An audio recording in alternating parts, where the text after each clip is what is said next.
All right. Thank you, everybody. Thank you for taking time out of your afternoon, and thank you for joining us for a special live taping of what will be Season 4, Episode 1 of Spotlight On, when it's released on January 12th, 2021.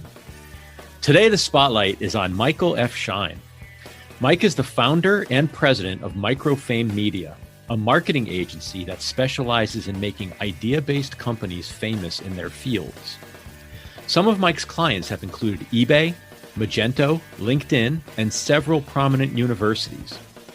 Mike's writing has appeared in Fortune, Forbes, Inc., Psychology Today, and Huffington Post, and he's a speaker for international audiences spanning from the northeastern United States to the southeastern coast of China. Mike has a new book out on January 12th, which is why he's here with us today. That book is the Hype Handbook, 12 indispensable success secrets from the world's greatest propagandists, self-promoters, cult leaders, mischief makers, and boundary breakers. And it's published by McGraw Hill. To set the table for our talk, I'd like to read a short passage from the book. Quote, "Imagine a world where the best ideas, the greatest products, the most interesting art, and the most meaningful causes don't get swallowed up and forgotten. Imagine a world where the best people understand the best methods for getting attention and building the biggest, most energetic audiences. This is what hype can give us." Michael Schein, welcome. It is great to be here, LP. It's great to see you again. Yeah, that's right. That's right. This is our second go around. Thank you for making time to do it again. At least this time I'll be. It's a pleasure. I had so much fun the first time, you know. You decide to do it again.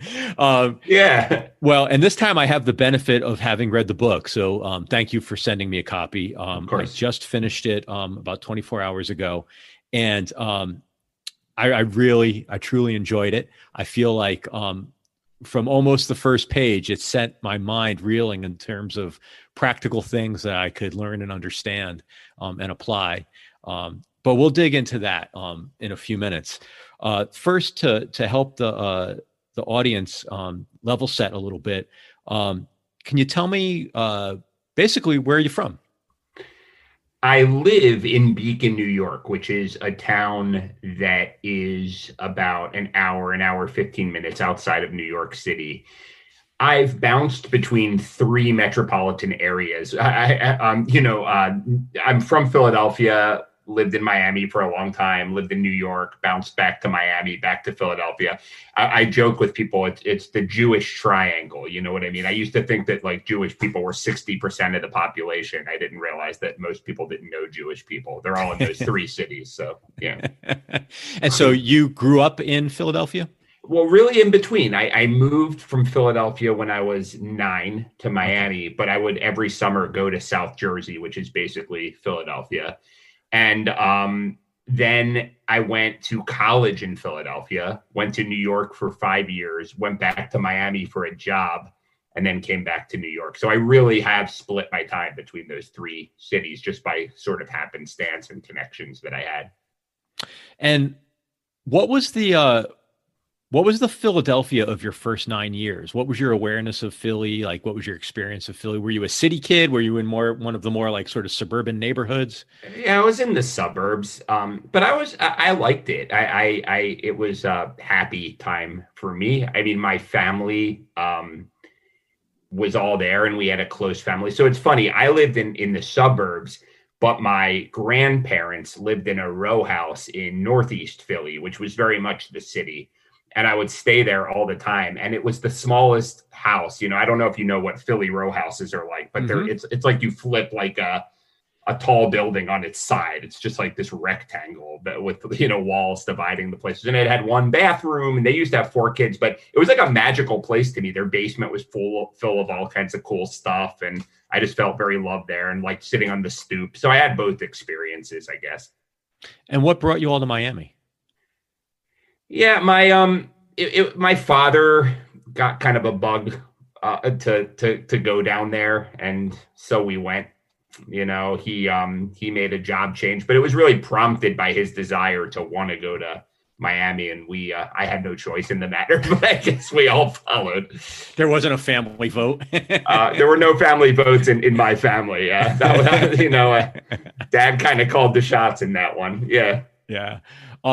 What kind of kid were you? Like I see like what's that over your right shoulder there on the wall? Is that a comic book collection or poster art? They are comic books. They're those old EC comics, like the Weird Science, Tales from the Crypt kind of comics. I did like comics as a kid. I still have a place in my heart for them. I'm not one of these guys though who the bulk of their reading material is comics at 43. I am not that guy. But yeah, it's funny.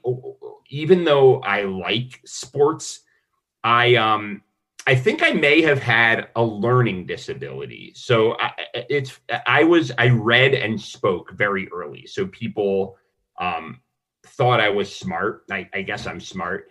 But I think that also clouded the fact that I processed the world through language. I've never been diagnosed with this, but there's a type of learning disability called a nonverbal learning disability, which counterintuitively means that you struggle with spatial reasoning and kind of use words to process the world. And I've looked it up just sort of on my own.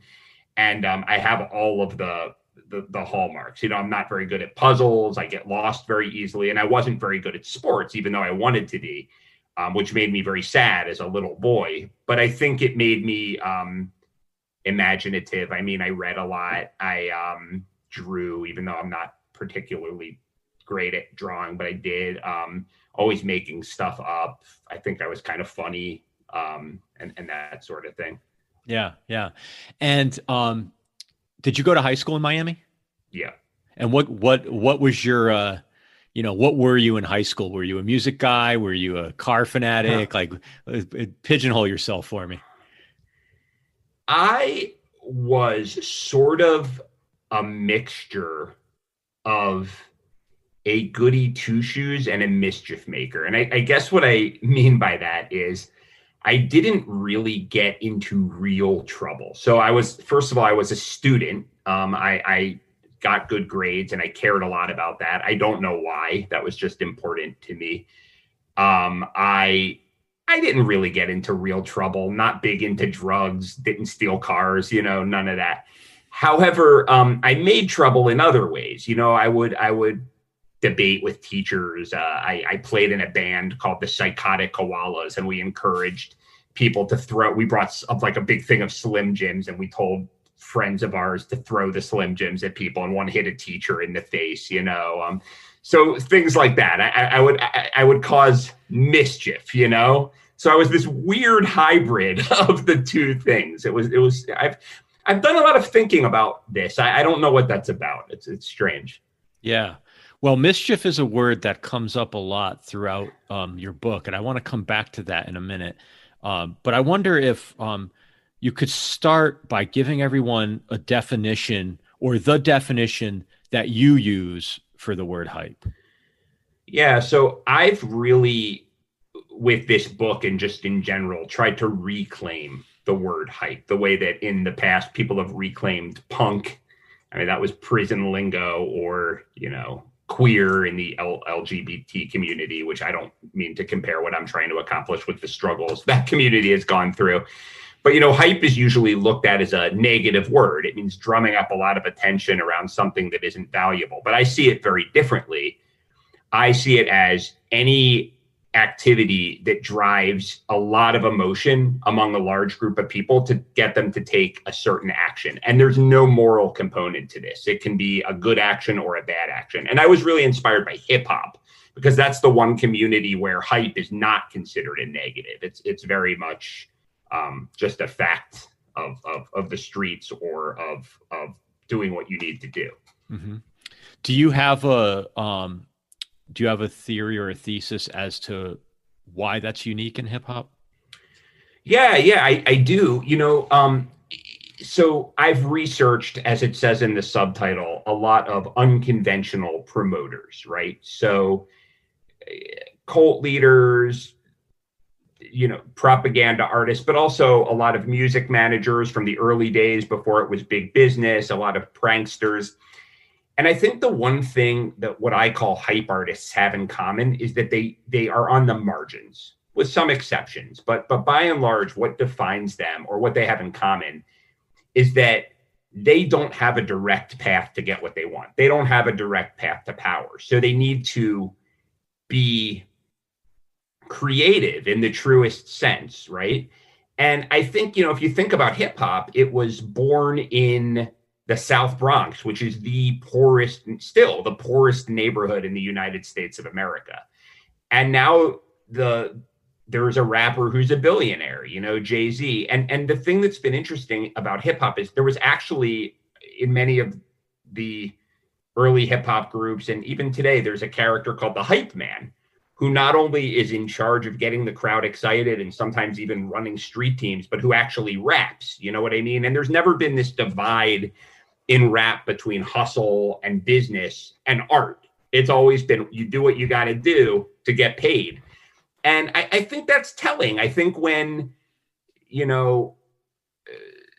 this country, unfortunately, this is changing, but African Americans who pioneered hip hop are still disadvantaged on balance as compared to white people. And so when it's very easy for a white upper middle class person who plays in a rock band to be a rebel and have rips in their jeans and talk about throwing caution to the wind. But in communities where you're challenged to get ahead and where every mistake can set you down a path that you can't recover from, you have to use every tool in your arsenal. And I think hype is one of those. And what was your first encounter or your first realization, your light bulb moment about hype as something that can be harnessed for good or for at least a non-destructive purpose? I had a couple. So this story can get kind of long, so slow me down if if we need to move on. But the mischief maker side of me won out for a while after I graduated college, and I decided, to my parents' consternation, to try to make it in a band. And I remember my dad said to me, "But can you sing?" And I was like, "No." And he was like, "Well, what are you doing?" So, but I had this thing. I was going to change rock and roll. I was just sure of that, because it was like the time of Limp Bizkit and Creed and all this. It was like 1999.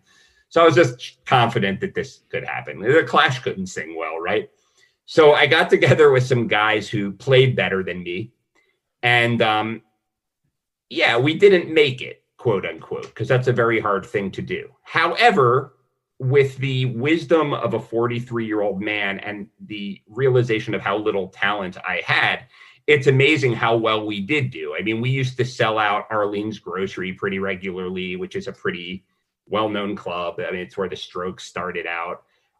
We were on the cover of New York Press, which was a big alternative paper at the time. I mean, we had some success. We had a big following. And the way that I made that happen was by what I now call hype. I mean, so for example, I got us on Showtime at the Apollo, knowing full well that they put us on there to be booed off, right?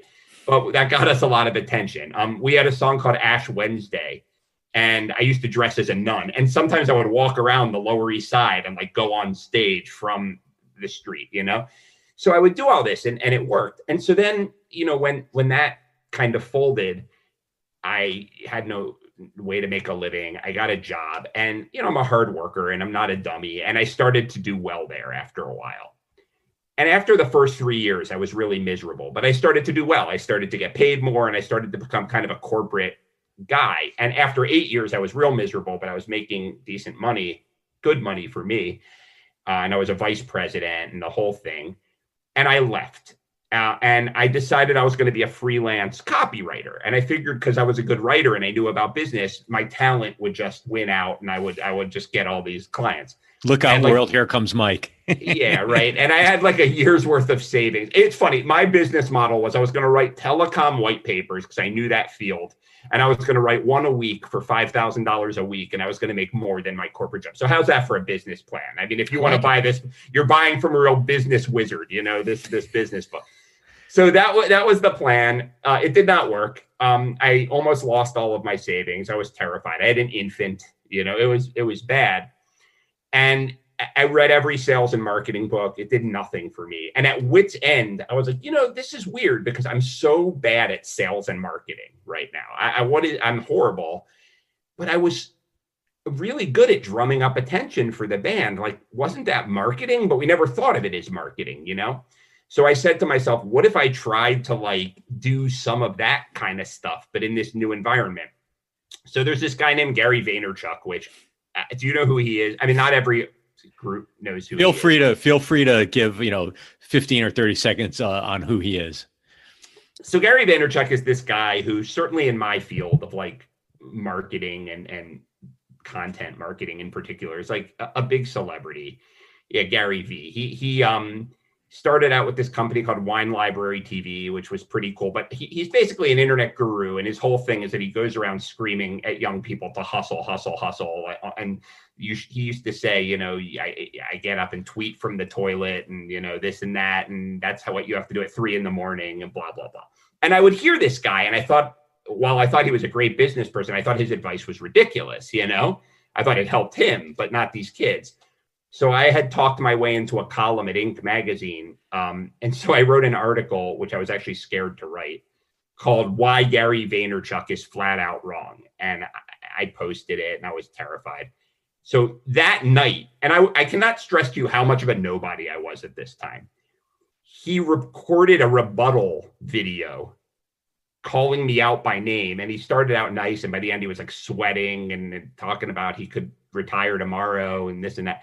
And then all his fans started blowing up my Twitter feed. You're lazy, you're an idiot. And I was working 80 hours a week and making no money. So I didn't feel lazy, but but anyway, the funny thing is I started to get all these followers, and then they became fans. And what I realized was it was this idea of being a contrarian that I always used to do with the band. It was this idea of I picked a fight, and there were all these people who felt the same way. And now I was their tribe leader. And I guess that was the first thing. I started thinking well, maybe I could figure out, are there strategies out there that, while I'd like to apply them ethically, because I didn't leave my corporate job to become a con artist, are there ways to drum up attention that aren't just the typical Google Plus, Instagram funnels, whatever the marketing thing of the day was. And that's where the interest started, actually. And just to bounce around a little bit, when did you recognize that that's also what was happening in hip hop? I'm trying to stage sort of the evolution of your thinking or your realization here. When did that connection happen for you? I think that was one of those kind of terms of art, or not terms of art, but I came up with the term. So my original idea was I was trying to think of ways to spread my message. And I was going to make a podcast called Hype Men, because I just like the word hype men from rap, because I like Public Enemy. And Flava Flav, is the ultimate hype man. I was going to profile different hype men. And then that never came to pass, but the idea stuck in my head. But I didn't make this kind of the more intellectual connection until I started to research and write and refine my thinking. Mm-hmm. All right. Then to get back to the topic of mischief, what is benevolent mischief, and what is its relationship to hype? So the way I'm going to answer this question in a roundabout way. So let's forget about business for a second and talk about music and art, since we all like that. The kind of music and art that has always appealed to me was music and art that had an element where the marketing and the art were integrated in a way that actually added color to the thing itself. So for example, David Bowie, who I love, who I'm a huge, huge fan of. Is David Bowie great because of his songs? Sure. They're great songs. Is it his costumes? Sure. But it's also the fact that he would show up before he was even famous in a limousine because he was playing the role of the greatest star in the world. And the press would cover that. And it helped his career, but it also made a statement about artificiality that was very intellectual. He fired his band on stage when he was playing the role of Ziggy Stardust, which was the best PR move ever, but it was also part of the story of Ziggy Stardust. Or Warhol, what was it? The fact that he painted a soup can? Was it like the way we look at the Mona Lisa? No, of course not. It's a soup can, but you can't separate the newsworthiness of that and the fact that it got the abstract expressionists who are older than him so angry that they would like go crazy in public, you know? So I think it's that. I think it's creating like energy and antics and making trouble in a way that doesn't hurt people, in a way that actually enriches and adds color to their life. And I think this is where I think people get it so wrong. I often hear these people, you know, writers and artists, but even like consultants who we deal with a lot, who are creating ideas and selling them for money. And the really good ones will often say things like, it's almost the equivalent of, I shouldn't have to promote this. Like it's a necessary evil and it's a drag. And I'm thinking to myself, like, you could actually, if you reframed your thinking, add to your work by promoting this thing. It doesn't have to be like, okay, I created it, now I have to promote it. And that's been my idea. It's like, we always look at little kids and we're like, the kid with the twinkle in their eye, they're so mischievous. You don't think of that. It's not like they're so bad. They're mischievous. So yeah. Dennis the Menace. And is there, I mean, there's a lot sort of in that notion, though. Like part of it, to hear you articulate it, part of it is like, finding the enjoyment in what you're doing is one aspect of it, or bringing joy to what you're doing. There's just that mindset shift of just not thinking about things as obligations, more as opportunities. I don't know. There's just a lot of like psychological sort of self trickery in there, I guess, or motivation in there. But I also see it sort of on the spectrum of, there's an element of performance art. Sure. No, 100%. Yeah. And so how do you draw that out for your clients, or how do you get your clients to embrace that? How do they find that part of it that works for them? So, like any company, we have a process, but we're also flexible with the way we, deal with individual clients. However, what's so interesting about this, and what I found, what really confirmed my thinking when I wrote the book, is that it almost doesn't matter what the subject matter is. It can be, a cult, it can be a management consultant, it can be a new technology, it can be a civil rights movement. If you strip the content out of it, the same principles get people excited in this kind of mass way that we're talking about. So the first thing I do with any new client is I ask them a question, and I don't let up till they give me a real non-BS answer. I say to them, listen, what's a point of view in your corner of the universe? It could be your industry, your field, your niche on the internet, whatever, that is really widely held, that people almost think of as gospel, and that you absolutely hate. That every time you hear it, you just think it is just a waste, that just leading people down the wrong path. And they'll often give a very like blasé answer in the beginning, and I push them. And then when I start to see them actually get worked up, sometimes they stand up in their seat.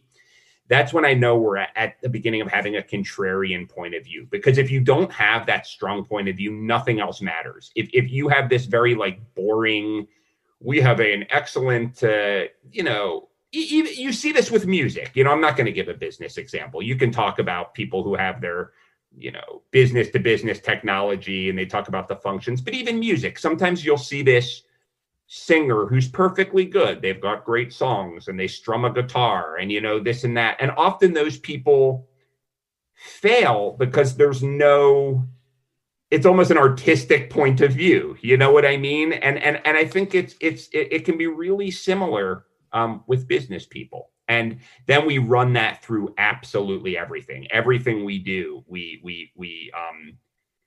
we make them come back to that point of view. And then after that, we start running experiments, which we can talk about as well. Yeah. I want to talk about that. But what's your contrarian point of view? Well, I've had two over the course of my business. The contrarian point of view right now is the one we're talking about. And it's gotten me a lot of attention, and I truly believe it. That's something I should say too. It shouldn't be one that you make up just to raise a ruckus. It should be one that you can stand behind. But it's that if you want to promote yourself, stop reading sales and marketing books and start looking at the mischief makers and some of the bad guys in history, because it's your obligation to use those tactics for evil. They're going to continue. I mean, for good. They're going to continue. Yeah, of course. They're going to continue to be around no matter what you do. And the bad guys are going to continue to understand them. So if we want more good ideas to be out there in the world, it's my obligation to teach as many people as possible how to hype things up. And people will fight with me. I mean, I did a talk the other day. I feel like it was a relatively hostile audience. I felt kind of bad afterwards, and people were offended. I mean, they were saying, "You're telling me to hype things up? We've had enough hype for the last 4 years." This kind of stuff. And okay, but that's okay, because if everyone likes it, then it's very middle of the road. My earlier point of view, which is what caused me to pick the fight with Gary Vaynerchuk, is that even when it comes to, I mean, this is a little more industry inside baseball, but even when it comes to content and content marketing, which is what I did, you need systems and structures. Just working around the clock to write things from scratch and produce things from scratch doesn't make sense. And why that was good for me in my niche is that that's how I worked. So that brings up a good point. It doesn't have to be controversial. It doesn't have to be satanic. It doesn't have to be bombastic. It can be contrarian in your corner of the universe. I mean, I can give you examples of project management software who have used this tactic well. Yeah, tell that story. I wanted to be careful about pulling too much from the book and spoiler alerts, but since you bring it up, tell that story. Was it Basecamp? Yeah, Basecamp. Yeah. So what was the example there? So Basecamp is a now very widely used and very successful project management software tool that really did this very well. So when they came into the market, the status quo, unquestioned assumption about project management software is that it needs to have as many functions as possible, and you need more functionality. So, and it should be customizable. So you invest all this money in a software to help your team manage projects and do all the things they need to do to coordinate. And not only should it be able to do a million things, but when you ask the provider to add more functions, they run and jump and add more. And that's what makes a good project management software. So Basecamp said, you know what? This is silly. We don't agree with this. This only works if in an environment where you're constantly working and you're constantly, pushing around the clock. But we're going to create a project management software that's conspicuously stripped down. So theirs was very easy to use, but also only had a few functions. And if you were their client, you asked them to add more, they would just say no. Now, what made this work so well for them, besides the fact that it's a very good product, is that they didn't just go out there and talk about project management software. They became the apostles for simplicity in every form. So the guys who started the company, David Fried and David Hansen Heinemeier, I always pronounce the names wrong. Yeah, that's fair. Yeah. But they wrote a book called Rework, which essentially said, like one of the things they said was fire your workaholics. It's not only important to give yourself balance, it's actually hurting you to work hugely long hours because you then overcomplicate things and you need to find more elegant solutions. They just constantly talk. They did a 4-day work week and they promoted this stuff like crazy. Now, why would they do that? Because that was their contrarian point of view. They were basically saying this religion of overwork and complexity and this and that is wrong and it's harmful. So what did everybody buy when they bought into this to help them? They bought Basecamp. So that's exactly how it can be used in a very kind of niche business to business, non-glitzy, glammy sort of, environment. Yeah. And in your business at Microfame, you have this concept of the idea-based company. Is that an idea-based company? Because if you ask me what is Basecamp, I'd say it's a software company, but it sounds like you're saying it's something more.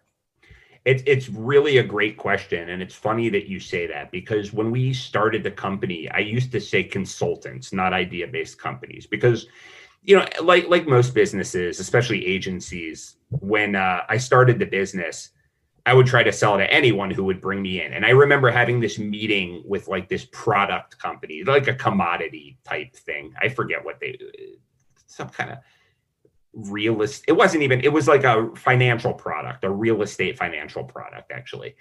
And I went through this whole pitch and this whole thing, and the guy was sitting back in his chair and the whole team was there. And he said to me, I think your service is really great. He's like, but I've been sending out direct mail for years and it's been working. Why should I use your thing? And I had no answer.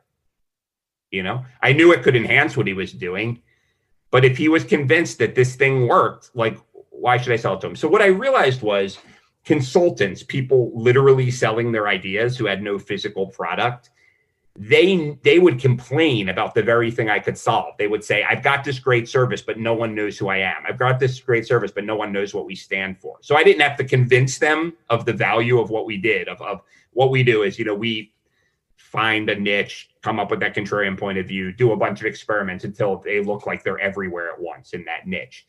So that's what I would say, consultants. But then what happened was certain technology companies would come to me, and it was exactly these. If they had that mindset, I realized a tech company could be an idea-based company. So like Basecamp or Casper, they sell mattresses. So they can exist on a bunch of levels. One, they're a mattress company. Two, it's the logistics technology that allows you to order mattresses online and have them delivered. But they haven't marketed either of those things. They've marketed themselves as the preeminent experts on sleep. Like, they don't hold mattress conferences. They like sponsor sleep conferences. And they've had a big hand in making sleep a fad. I know that sounds ridiculous, but it used to be a thing where like, I sleep 4 hours a night. Well, I sleep 3.5 hours a night. Now it's like sleep hygiene, and everyone's bragging that they sleep 8 to 10 hours a night in the business world. And, it's funny. I actually know someone who helped produce an Ariana Huffington event. She does Thrive, and she wrote a book on how important it is to sleep. And the people running it said that they literally slept 3 hours a night for a month straight, putting on this conference about how important it is to sleep. Well, I have to say, if I was going to jump on a bandwagon, the sleep one's a pretty freaking good one to get on. I love sleeping. I love it. Yeah, it's a good thing. It's a great one. Tell me about oxytocin. Yeah. So it's funny. Oxytocin is what they call the cuddle chemical. I mean, it's a chemical that our bodies, our brains, I'm not sure if it comes from the brain, but probably, but it certainly affects our brains, and it's excreted into our bloodstream, and it makes us feel close to people that we love. So oxytocin is produced when mothers breastfeed. Oxytocin is produced when romantic couples cuddle, when they have skin-to-skin contact. And it's that deep love, not like lust, but that connection. You get it with friends too, close friends. But what people don't know about oxytocin is that it's also the chemical that makes us hate people that aren't like us. And don't tell me that you're not one of those people. We all have that impulse. It might be, it doesn't have to be racial. It can be, we can fight against it with our rational brains, but human beings, we all have negative feelings against certain tribes of people who aren't like us. So it's really interesting. There was this anthropologist who got very fascinated with where did the original human beings come from, because there used to be multiple human species. And what he pretty definitively figured out, as much as you can of anything you didn't witness yourself through the fossil record and through different things, was that most of Homo sapiens was wiped out by a climate change event. And there was this one little group of people who retreated to a small coast of South Africa. And there was a coastal alcove, and they found the remnants of this alcove where there was a bed of shellfish. So it was a very calorie dense area. You didn't have to forage or hunt for it. It was very easy to get. And the only thing keeping Homo sapiens from having as much of this food as they wanted was other human beings, because there was competition. So what their hypothesis, and it's a pretty data-backed hypothesis at this point, is that those human beings who were able to cooperate really well with their own tribe while also fighting with people not in their tribe survived. And this little group of humans from that coast spread to every continent on Earth. And it's oxytocin that makes us do that. So anyone who thinks they aren't tribal in one way or another, it is on the molecular level. It is a really hard thing to fight.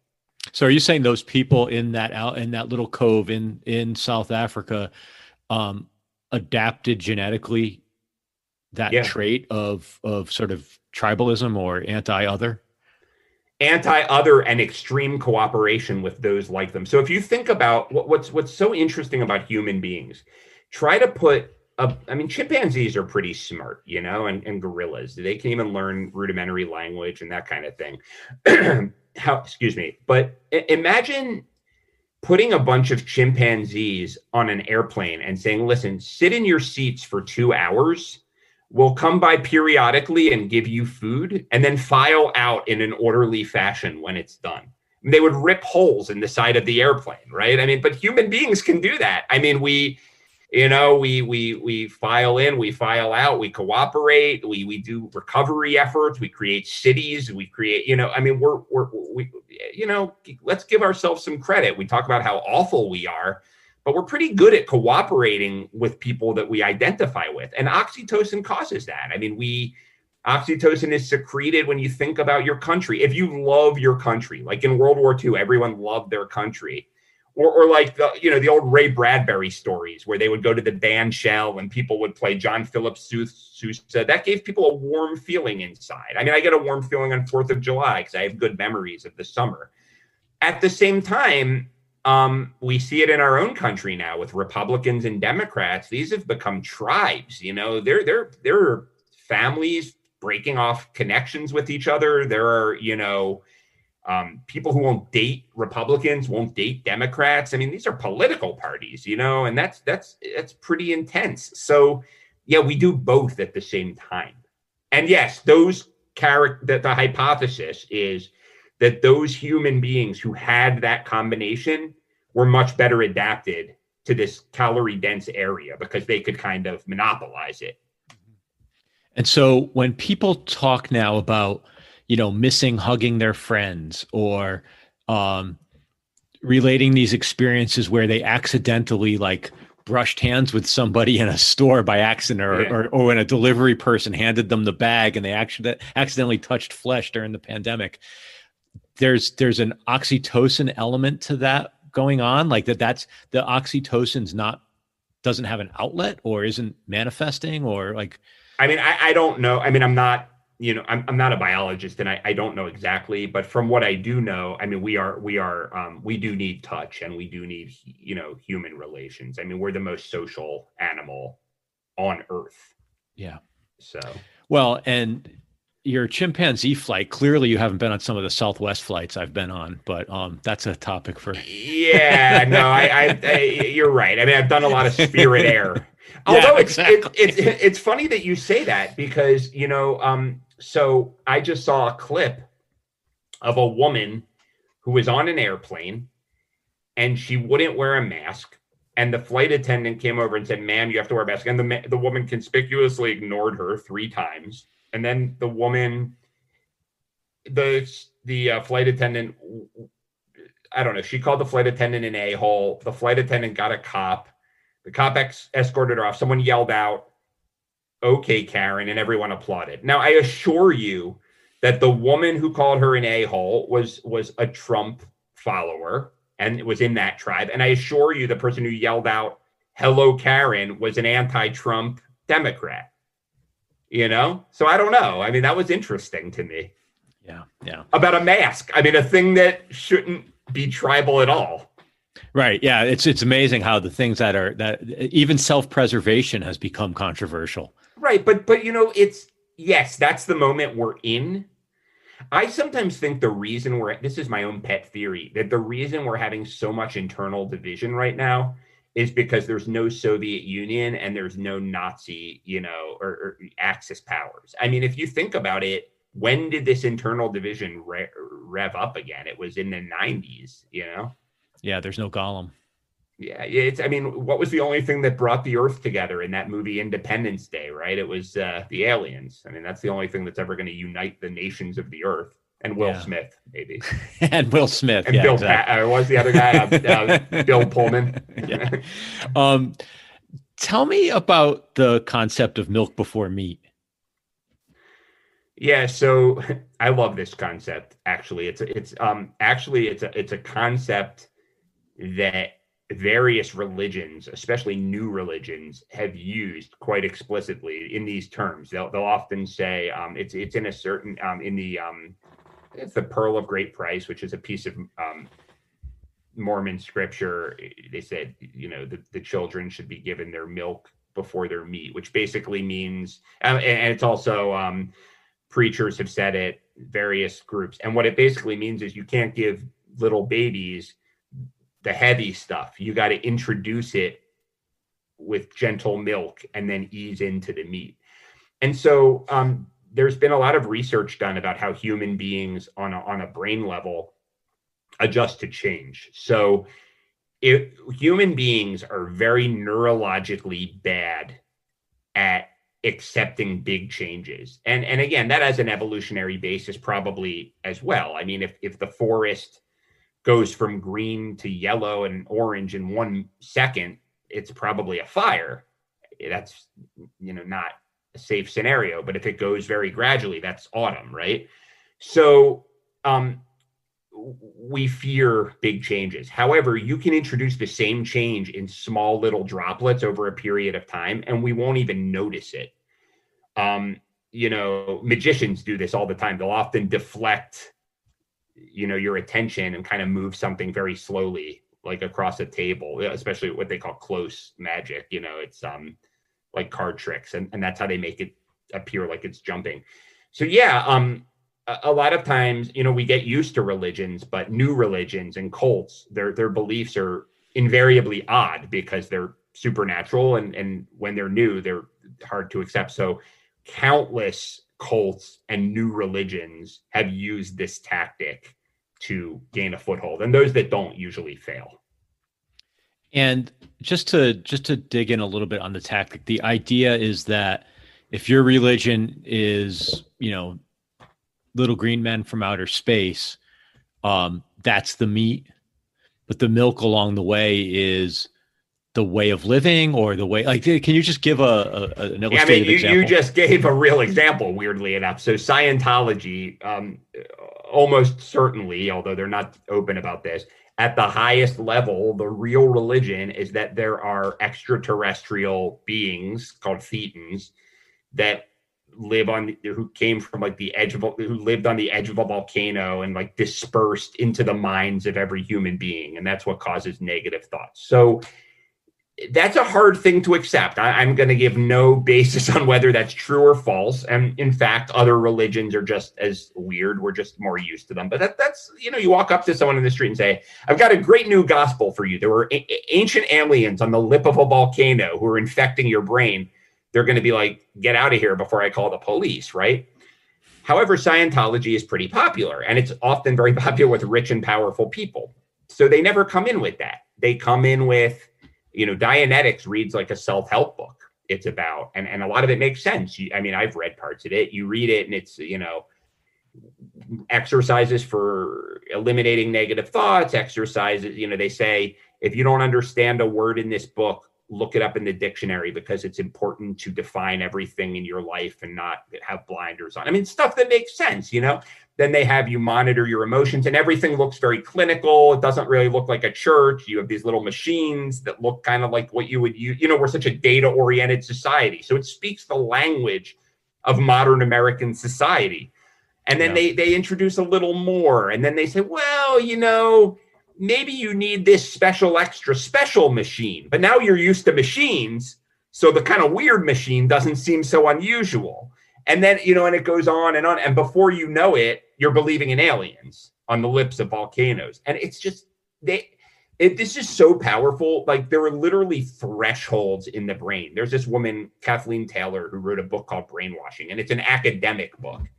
And she talks about how the human animal has a threshold below which they cannot detect change. So scientifically, you can take a massive change, break it up into minuscule parts, and you won't be able to detect the various changes if each one is just a little smaller than the next. And this has pretty myriad implications, for influence and persuasion.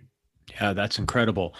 So you sort of bring us to the next question, or the next concept I wanted to hear about from you, which is, to me, when I read about them in your book, they seemed like they were opposing concepts, but you said they're both present in successful forms of hype, which is the magician as opposed to science. How they're both elements in successful hype. And I wonder if you could talk about that. Well, so yeah, that's a great point, because I define magician a little bit differently. You got to think, in our society, our science is magic. I mean, our magic is our science. So in other words, the way I say be a magician, that you have to be a magus, as I call it.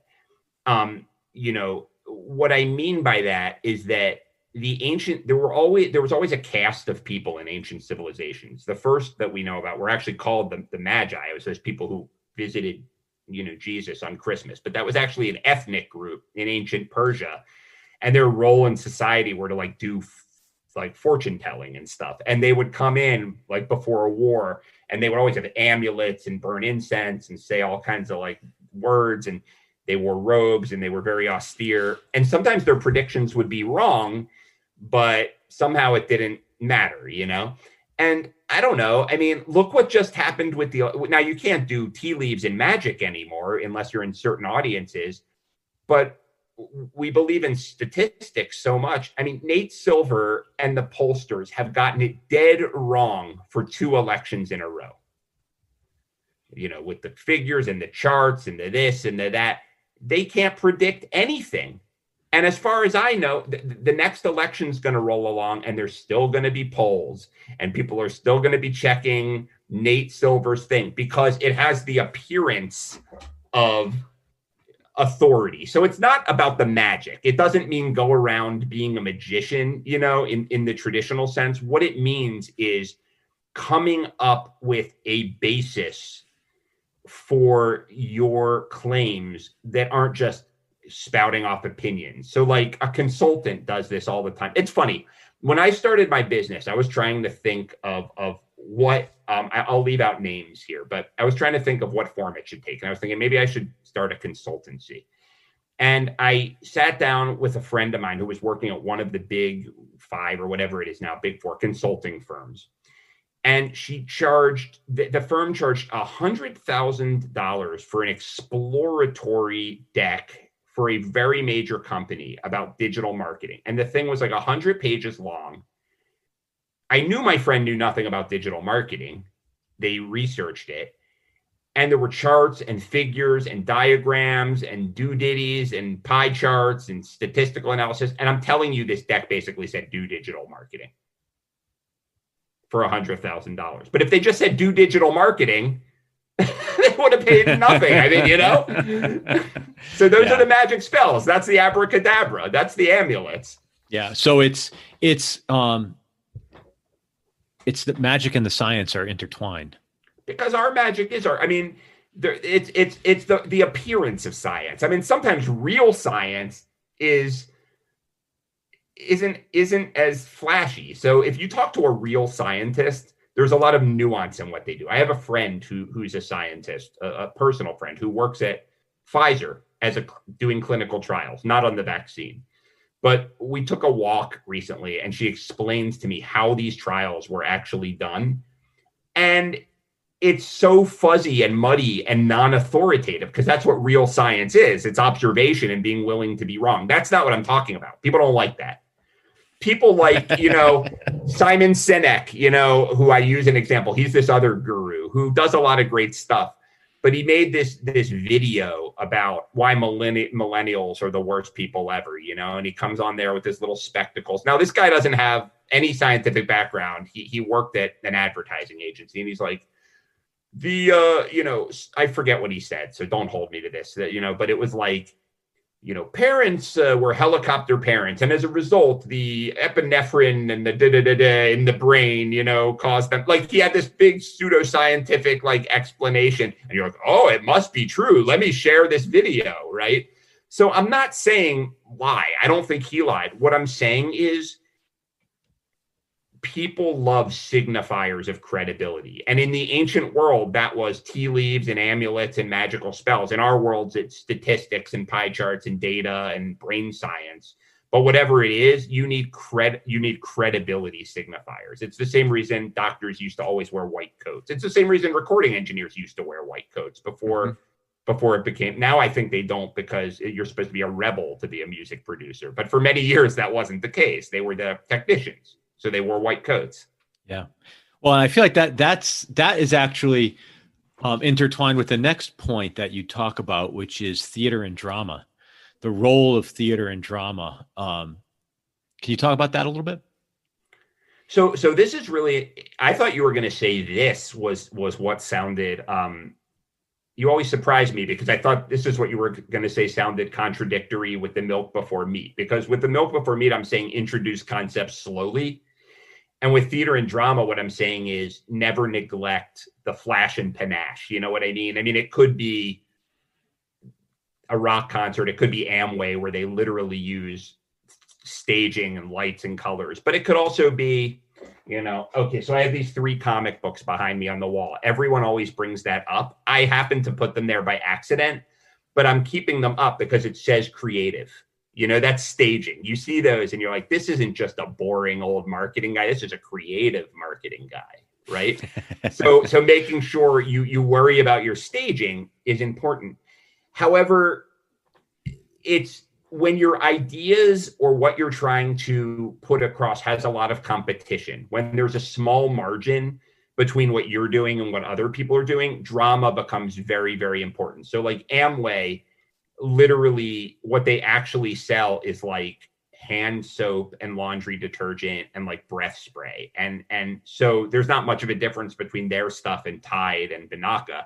So they have to use all of this rallies and music and lights and sound to get their salespeople very worked up. But if you have a brand new idea, something that would be challenging for people to accept. So we talked about a new religion, but it could be, I don't know, Martin Luther King with civil rights. He always talked about, he wrapped his language in the flag. It was all from sea to shining sea, battle hymn of the republic, because integration in our society was a radical concept.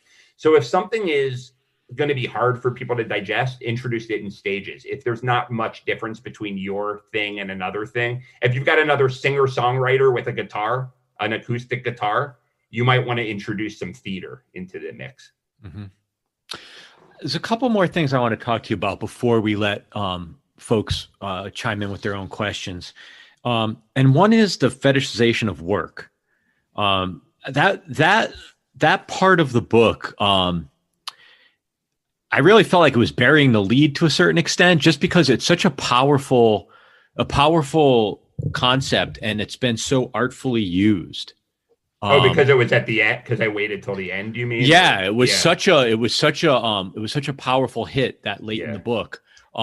Yet you could see how that concept, it's first of all, it's very timely and modern, used in a lot of ways, but it's also it just seems to be sprinkled through so many of the other personalities and tactics that you talked about. Common. Yeah. So could you explain what the fetishization of work is and how it's used, in the context of the ideas you explore? Sure. Yeah. I mean, this really brings us full circle in a way, because I talked about that guy, Gary Vaynerchuk, Gary V, who I picked a fight with. And my criticism of him was, why was he telling all of his young fans to work like dogs when obviously a lot of them were nowhere near as rich as he was, but he kept getting richer and richer. And I was wondering, most people who try to become entrepreneurs don't sit there and say, I'm going to be really lazy. Like, I don't really know that you have to work hard. Like, most people who start their own business know that you have to work hard. So why did he, in every speech, constantly scream at people to hustle? So I thought there must have been some benefit for him in that. And it turns out cults do that all the time. So the Moonies, which is one of the biggest, and you can say cults instead of a religion in this case, because they basically entice their followers to give away all their money and cut off ties with their family and live with them and whatever. They invariably get their followers to work ridiculously long hours, in their case for free.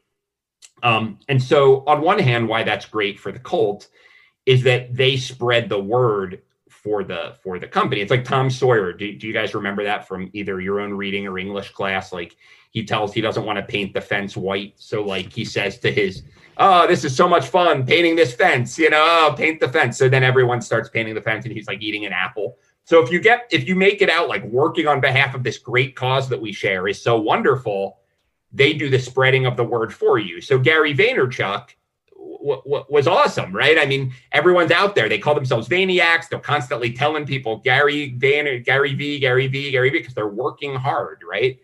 But there's something even more fundamental than that. And it's that there's this concept of cognitive dissonance that is talked about a lot lately with some of the stuff that's going on in the news. But it's this idea, and it's very real, that human beings do not do well with holding contradictory thought realities in their head at the same time. So they have to smooth them out. So like if you support a certain political candidate, for example, and that political candidate starts to do things that you normally would disagree with, you can either say I was wrong and I'm not very well informed, or I'm a bad decision maker, or say actually what he's doing isn't that bad after all. And that's what we usually do. We double down. That's more natural. That's the more natural thing to do. So if you work really hard on behalf of this cause or this idea or whatever that someone puts out there, and then you start to have doubts, like, I don't know if this is really so good, it's really tough to tell yourself, I just wasted 6 months of my life working like a dog for this thing. So you double down, in your words, you start to like the thing even more. It intensifies the bond. So we see this all the time. I mean, we see it with a lot of this hustle culture with entrepreneurs. We see it. I mean, keep an eye out for it. You'll see it all over the place. This fetishization of work. I loved your example with Gurdjieff, how he had the followers come to his house and do all his yard work. He literally, this guy, Gurdjieff, who is still, I mean, I don't think he's like common. I mean, I didn't know who he was until the last couple of years, but I think at one point he was extremely popular.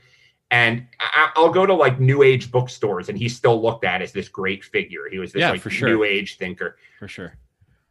For my 2 cents, he was kind of a jerk, this guy. I mean, he basically would like bring these people, these movie stars and things, to his house and tell them to like purify themselves through hard work. And you would come and see these like extremely rich people and movie stars who had paid all this money to go to the spiritual retreat, digging holes to nowhere. They would do his yard work. And then when he was done having them do that, they would just like dig ditches. So yeah, it's arguable whether that guy is the great spiritual leader that so many people still think he is. But he's an awesome hype artist, that's for sure. While you and I start to wind down a little bit, I'm going to ask people to go into the participants area. Raise your hand if you have any questions. I'll call on some folks and then maybe I'll interject some of my last few questions. Great. So it looks like Ant has his hand raised. And if you want to unmute yourself and ask your question. Great. Thank you, Michael. This was a fascinating, fun talk. Thanks, Ant. And I appreciate your Gary V sentiments. Really, thanks. I've always found him tough to swallow. There's a lot of him to swallow. The question I have is the difference between idea companies and cults in your mind? Like where that, I guess both for the participants and leaders in both those scenarios, like what are some of the feature differences that you've seen in your investigation? I mean, first of all, these are all words, right? I mean, I think the first thing is what's the difference of a cult and a religion? Some people would say a religion is just a cult with an army, but I don't think so. Yeah, maybe, but cults, real cults, dangerous cults. There are people who they give away all of their money. They live in communes. They aren't allowed to talk to their parents. They're physically abused, So I don't know. An idea-based business, a lot of idea-based businesses do a lot of good. I mean, I wouldn't say they're like cults. Some of them rip people off and they don't have anything to sell. But I've had many consultants and I've hired many consultants and things like that have helped us. So my point isn't that a cult and an idea-based business is one and the same at all.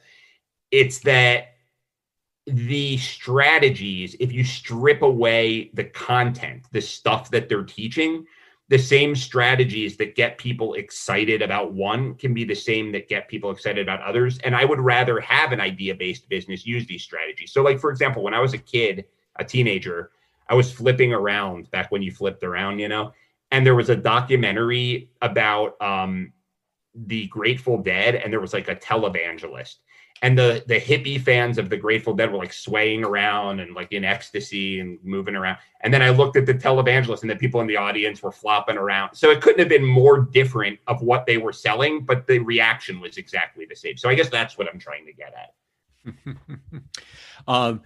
Caitlin reminded me to remind everybody that anybody whose question gets answered and would like a copy of Michael's book just needs to email me their address, and I will make sure to send them a copy of Michael's book through Amazon. So, Ant, make sure you send me your address, even though you did the other day, because now I can't find it again. And before I call on the next person, I wanted to know if I could give you the name of an organization, and if you could maybe give me an example of how they successfully do one of the things in your book. Uh-oh, I'm on the hot seat. Let's see if we can do this. And by the way, pass is okay. Okay. Kanye West. Yeah, I mean, beyond the fact that a lot of hip hop fans think he's a really good rapper, I mean, I think he makes news. You know what I mean? I mean, first of all, he's very contrarian. So that ridiculous thing he did with Taylor Swift, I got a lot of attention. You know what I mean? Where he co-opted her moment. That's another tactic that we didn't talk about today. And it's the idea of making news instead of trying to get in the news. So like what a lot of people do in traditional PR is they work their network and they try to get in the press. And that's fine. I mean, that's a valuable tactic as well. But people like Kanye West, if it's just not his mental illness, I'm not sure how,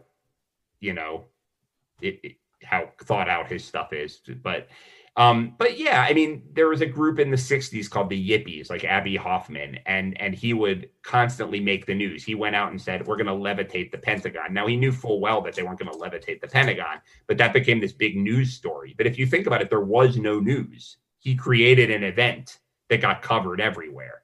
So I think Kanye West, if he's doing it consciously, falls under that umbrella. Gotcha. Craig, could you unmute yourself and ask your question? Yeah. So speaking of levitating government buildings and inventing like events, I'm really interested. It looks like you cover Edward Bernays in your book. Yeah. And I'd love for you to talk a little bit about, what Edward has done, hype wise, and how can you connect like some of what he foundationally built to modern hype people? Yeah, he is the most fascinating. He's arguably the most fascinating character that I've come across in this research. And it's funny, I know that he was covered in that documentary, that Adam Curtis documentary that came out. I didn't know about that when I started researching him. So his name's gotten out there more. But I think Time Magazine once called this guy the most important 20th century American that no one knows about. So he was known as the father of public relations because he invented the term public relations. He was Sigmund Freud's nephew, and he decided to use psychological tactics to make a whole lot of money. And he originally called public relations propaganda. That was his original term for it. But then after World War I, that term fell into disuse. So he came up with public relations, which is interesting. So this guy, and I'm not a big conspiracy theorist, but this guy makes me second guess myself because he is single-handedly responsible for it being acceptable for women to smoke. It used to be considered a taboo before him. He had a government overthrown in Central America for the United Fruit Company. So the thing that I find the most fascinating is the story of how he got Americans to eat bacon for breakfast. So even though bacon and eggs is the quintessential American breakfast, before the 1920s, that was not common in the United States. And he had Beechnut as a client, which at the time was one of the biggest pork producers in the US. And they wanted to up, bacon consumption. So he was connected to all of these prominent figures. He would nurture these connections underneath the surface. And he called on this doctor, probably paid him off, I don't know, but called on this doctor to commission a study, quote unquote, that said that bacon was the perfect breakfast food because it replaces the energy that you lose during sleep from a health perspective. So this doctor sent this study to 5,000 physicians across the country. So before the year was out, every doctor in America was recommending bacon to their patients, and bacon consumption went through the roof. So besides that being an awesome story, I don't think the moral is to lie to people. I think the moral to this story, and actually Andrew Loog Oldham, the man who connected us, actually did this when he was building up the Stones. He says he turns drinks into print or something like that. The idea is that what hype artists do is they make it seem like the following is built completely grassroots. Like, all of these Rolling Stones fans, speaking, Andrew Loog Oldham was their manager, came because of this groundswell of attention and word of mouth. But in truth, he knew the top club promoters. He knew the top journalists. So what the best hype artists do is they're constantly building almost this secret society of prominent people under the surface that can pull strings for them. And I think what people often say to themselves is, well, I can't do that. I don't know anybody. But it's surprisingly simple, not easy, but surprisingly doable, especially with social media. So like, for example, I do this all the time. How did I meet Andrew Loog Oldham, the manager of the Rolling Stones who produced their first 4 records, who's a legend? How did little old me meet this guy? Well, I was on Twitter. I had read his book. I'm an admirer. I monitored him until I saw something cool. And then I quoted him, that quote he has about everyone is a BS artist or whatever. And because he has an ego like everybody else does, and I don't say that negatively, he shared my tweet. So I gave him something that was cheap for me to give, but valuable to him. I write a column, at the time I wrote for Forbes, and I said, or Inc. And I said, hey, can I interview you for Inc? And he said, yes. And before long, we were having breakfast together, and he introduced me to you. And that's why I'm here. And that's doable for everyone. You can monitor Twitter, Instagram, whatever you use, and wait until there's a human connection. Stop worrying about the business stuff. What if you guys have a sports team in common, a band in common, you lived in the same small hometown, connect with someone around that, and you'll be surprised. Even really powerful people will talk to you about that stuff before they'll talk to you about business stuff, because everyone is a human being. So yeah, I think Edward Bernays, beyond just being fascinating, was really good at that. Before I call on the next person, I want to throw another organization at you, the Catholic Church. So, gosh, the Catholic Church. I mean, they've been around for a while. Let me think back to their start. Well, yeah, actually, I got it. All right. So now they're just, I think that they're not doing it hype very well now. There's a lot of momentum that keeps them alive. But, many of the things we think of as Catholic weren't Christian, because Christianity, when it started out, was very much a branch of Judaism in the early years. So, we think of St. Paul as kind of being this apostle and who grew the religion. But I've done a little research on him. There were about 100 Christians when he became a Christian. He didn't know Jesus, but most of the people who were Christians at that time, they called it the Way, did know Jesus or knew people who knew him. And it was very much a Jewish religion. They were kosher. They had beards. They circumcised their sons. And they just happened to believe in the teachings of this Messiah. So St. Paul was a Roman citizen, and he used the milk before meat strategy. He was the person most responsible, for spreading Christianity, but making it what we now think of as Catholicism.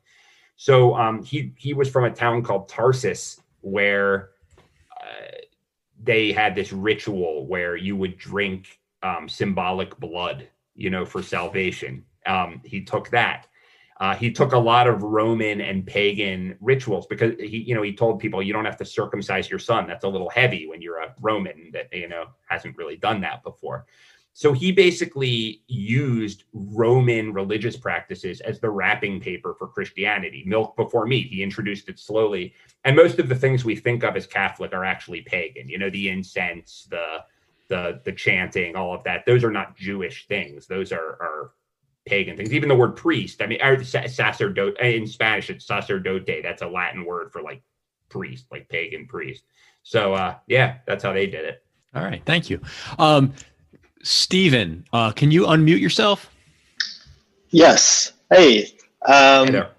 So I was wondering, you touched on it earlier, but in the startup space, there's definitely this notion that, you must be crushing it 100% of the time. And, if for some reason one day you only crush it like 90% of the time, something's wrong, or, something must be seriously off. So I was just kind of wondering how you see this startup culture evolving or changing. And if, you see these like public implosions of these unicorn companies like WeWork or Theranos, and if you see that maybe kind of leading or being a catalyst for like more positive change and more like focus on wellness and well-being. That's a great question, given that you sort of get into WeWork in the book. Yeah. Something I've realized about myself is I'm really bad at predicting things. I've tried to predict. I thought it was going to be like Bernie Sanders was going to be the nominee. I got that wrong. I'm very bad at predicting things. So I don't really know what the trend will be. However, I do know that so in that same chapter about fetishizing work, I talk about something called effortless doing. Because if I decided tomorrow to perfectly implement all of these hype strategies, I could rule the world. I could be a gazillionaire. I could conquer anything. So why don't I do that? Because my emotions get in the way. Because I'm a human being. So, I could find a void and fill it. But sometimes, I don't know, it doesn't quite feel right, or not that it's immoral. It's just that it's the same reason that if you're single and you want to walk up to a woman in a bar, you don't do it usually 100% of the time. Emotions get in the way. You feel nerves, you feel whatever. And I think that when you are working 70 hours a day without doing anything to calm your nervous system down, you make really poor decisions, and you're not able to influence people very well either. And so when they studied sociopaths and psychopaths, the people who are on balance better at manipulation, what they found is that their heart rates don't go up in emotional situations. So they're able to look at the world as a chessboard. And I actually have a theory that that's why hype is usually implemented by those kinds of bad actors, not because the practice is bad, but because those kind of people who are very calm inside are very good at doing what needs to be done. So I would say to businesses that whatever you're doing, because it does take a lot of work to start something new, there's no getting around that, but you need to build some time in for especially your marketing and salespeople to do the kind of activities that settle their nervous systems down, whether that's exercise, meditation, martial arts, whatever, because otherwise you make awful reactive decisions. Before we go to the next question, I just want to encourage other folks. Please raise your hand if you have any questions, especially if you're a non-lighter. We'd love to hear from some of our guests from outside of our virtual four walls. One other organization for you before the next question. What about Tupperware? Oh, that would have been that seems to me to be the fetishizing the work thing, the Tom Sawyer method, right? I mean, they basically, hey, how would you like to start your own business? You know, I mean, it's basically do this thing for yourself, sell my product for me, and get a small commission. Yeah. Okay, I like that. Justin, want to unmute yourself and ask your question? Yeah, you've by the way, fascinating conversation. Thank you. You've brought up hip hop quite a bit and getting hype from hip hop. It made me think of the correlation between hype and shock. And I keep thinking about this documentary I just watched regarding Tekashi 6ix9ine and how he his how he became who he is today versus what he was. So when does hype stop being hype and become like pure shock value? Like there's no benefit but just to get attention from shock value. So it's funny that you say that. I've thought about this question not as shock, but as what I call being a trickster. So there's this character in mythology where there's this trickster character like Loki in the Avengers who kind of adds color to life by being mischievous, right? And we see that character a lot in that world. So I don't know, Tekashi 6ix9ine, but I don't know, Banksy, you know, just various people. However, I think what the people who have sustaining careers do, who aren't just shock value people do, is they know when to switch.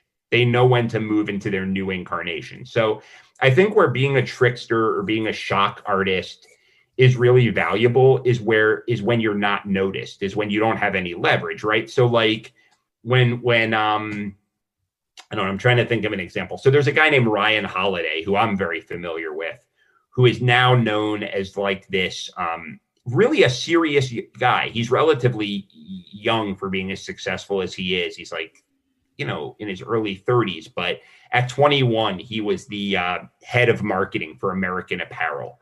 And he would do things for American Apparel, like he hired Sasha Grey, who you know is a porn star, to pose naked except for socks for a clothing company. You know, so that's very funny, right? But you know, got a lot of press. He, you know, he was Tucker Max's not PR guy, like promote hype guy. Really, he got a billboard. You know, Tucker Max was that guy who wrote about drinking and hooking up with girls and was considered pretty misogynistic.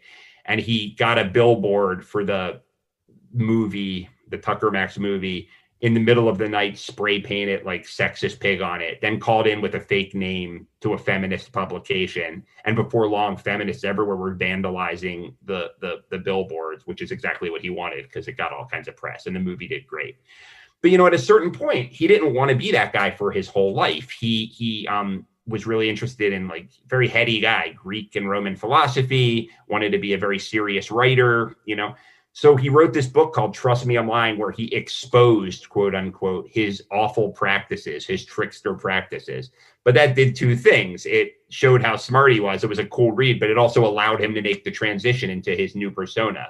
Then he wrote a book called, I guess the first one was, The Obstacle is the Way. It was like repackaged stoicism, and it's like the most popular book in the NFL.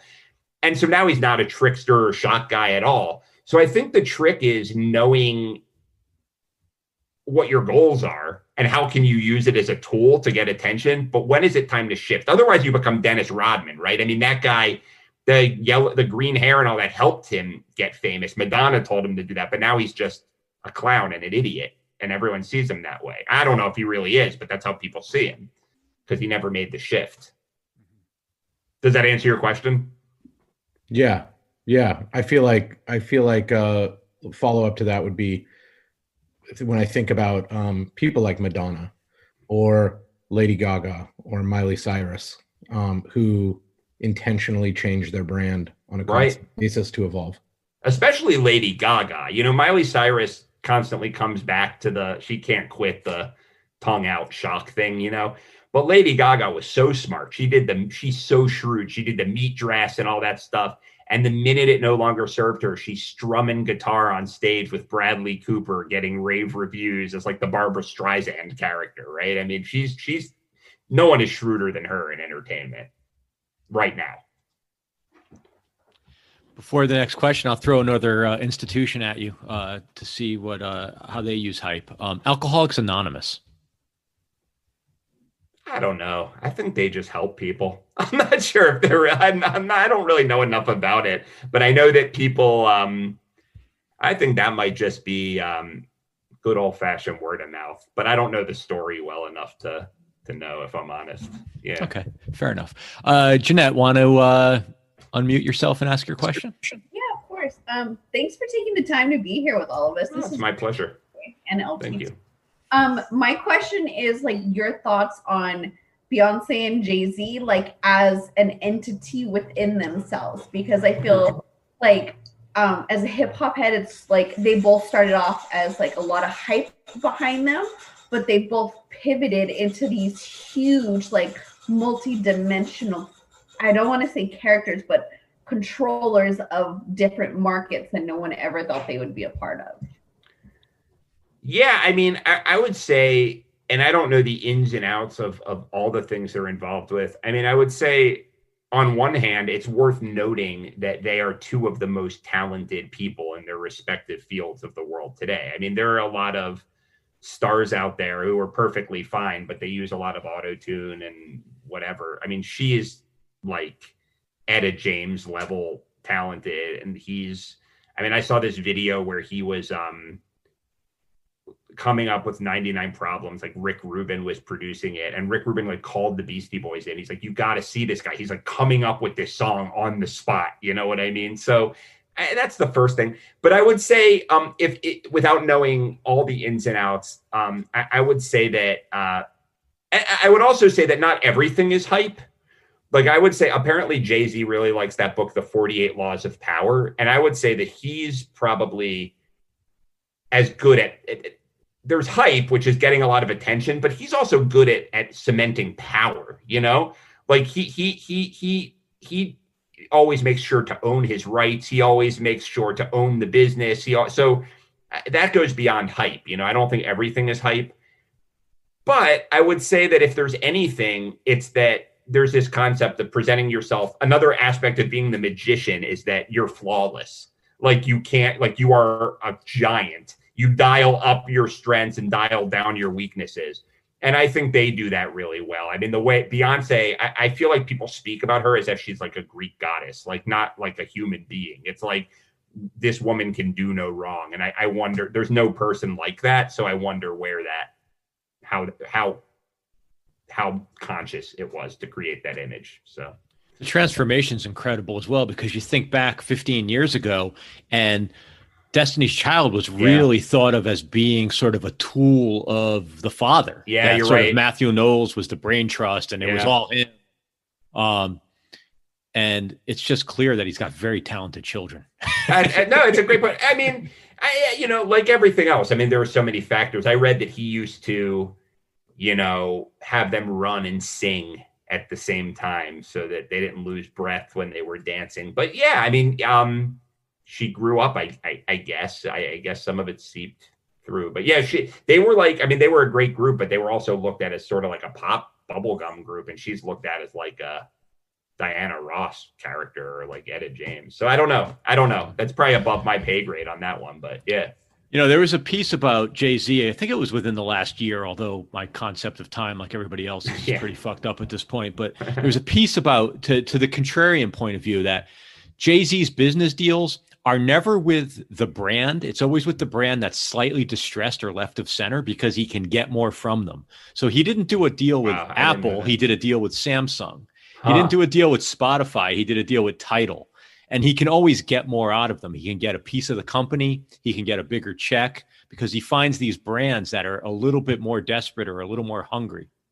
Yeah, I mean, that, again, makes me think, he's just a tremendous power broker and business person. And there's more to business than marketing. Yeah. Well, as we head into the home stretch, and before we see if anybody else wants to raise their hand, I had a question for you, sort of about process, I guess. Okay. Do you have, on the continuum of a sort of professional life, do you have a creative life separate from your profession, or is, how do you integrate? How do you think about what it is that you do? Yeah, very, very much so. So first of all, I should say I never wanted to own a business. That was the last thing I ever wanted to do. And I love my business, but I don't think some people love the game of business. Like they could sell sheet metal and they'd be happy. I'm not that guy. To me, it has to be, media and communication and that sort of thing, or else I'm not interested, because I think of myself as a writer at heart. But as I said before, I love art that intermingles the benevolent mischief and the art itself. So I feel like the creative work I do and the agency work I do and the writing work I do for nonfiction like this all informs each other. But yeah, I still write fiction. I get up in the morning and I write fiction. I have an idea that's sort of this brain, I don't know, a magnum opus of mine that's this sort of immersive theater kind of real life video game that I've thought of for years that has musical components. That's like my Spruce Goose, but hopefully it'll actually fly at one point. So I'm always playing with these ideas, but I think of it all as part of the same bundle. Yeah. Yeah. And what's your take on the publishing industry? Like, what's your experience been like? What's that all about?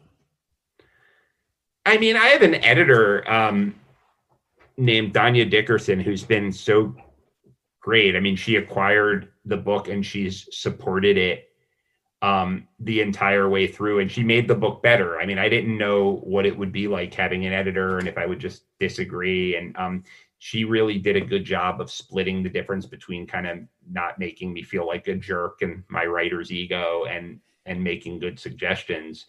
I still believe that depending on, with some exceptions, there's still value in having a book published with a major publisher, because one, you get professionals to make the book better. You do get distribution, which still matters. And credibility is no small thing. I mean, that's a hype concept too. We use heuristics, shortcuts to make decisions, mental shortcuts. And when someone hears that your book is with a real publisher, it can get you through doors that you wouldn't get through with a self-published book. So yeah, it's been a good experience for me. Yeah. Well, it's been a great experience for me having you join us today.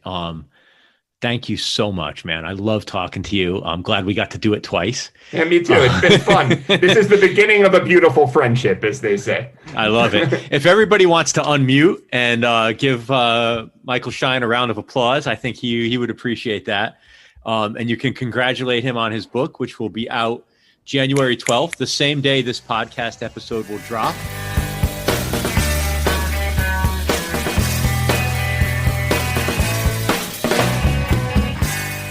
Thank you, Mike Schein, and all of the attendees who stopped by for our live podcast taping. Thanks to Ant Taylor and the entire team at Light. If you want to learn more about Light, visit light.com. That's LYTE.com. Thank you, Caitlin Flood and Crystal Jackson, for production assistance. And as always, thank you for listening to Spotlight On. Spread the word. We're available from Apple, Spotify, Amazon, and most anywhere else podcasts can be had. And please keep your feedback coming. Email me at lp@light.com. Thank you so much. Be safe. Happy New Year, and stay in touch.